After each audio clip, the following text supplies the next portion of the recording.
So of course, if we are to continue with the activities that we've explored earlier through the inquiry approach, so such things as adhesive materials and colors, etc., or in general in the classroom, pedagogical documentation has been seen as very important and beneficial for the further growth and learning of the child and for parents and other educators as well, as relayed through the capacity building series of 2014. Now, to do such, we've explored some ways above, and this can also be applied with the current child as well too, especially during these very hands-on and creative activities. So, as we've done even in the video earlier, we've taken snapshots of the child in order to interpret what is happening and further understand. So this could be something we could, if technology permits, do in the classroom. So have pictures and photos of the child,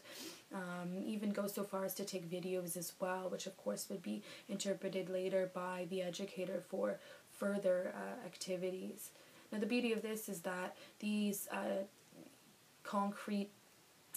observations of the child will allow the educator to, of course, apply further learning with interests, or once certain developmental areas are noticed with the child, so the educator can further scaffold learning or provide valuable and developmentally appropriate or stimulating activities with the child. So of course, what we have done with the patterning, with the adhesive materials, this is something that we could do further more with the introduction of the other aforementioned activities. Of course, things even like just audio recording, so listening to the child and their verbal communication. One of the most valuable things of pedagogical documentation is relayed through the capacity building series of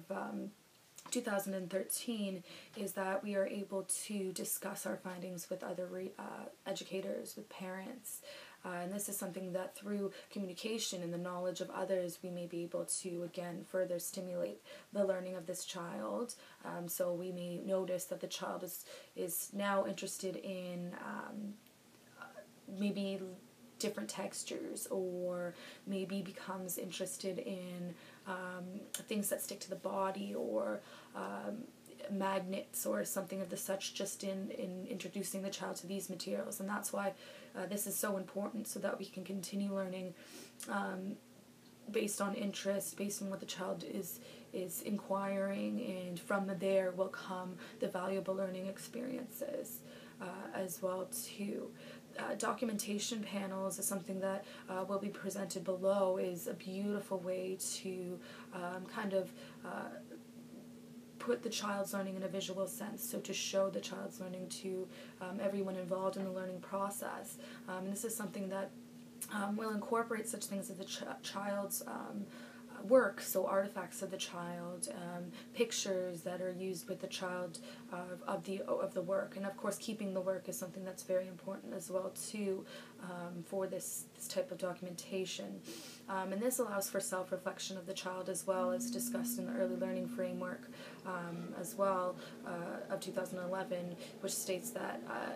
reflecting on one's own work is a valuable learning experience as well, in order to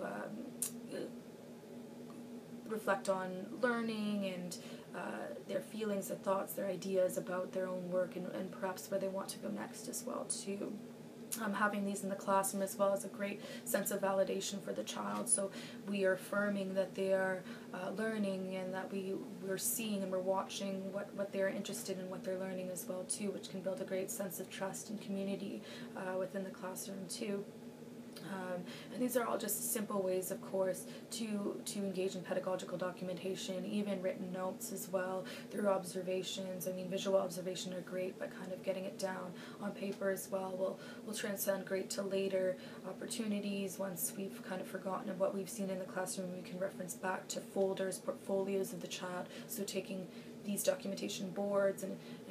putting them into maybe a smaller portfolio that can be sent home with the child every month,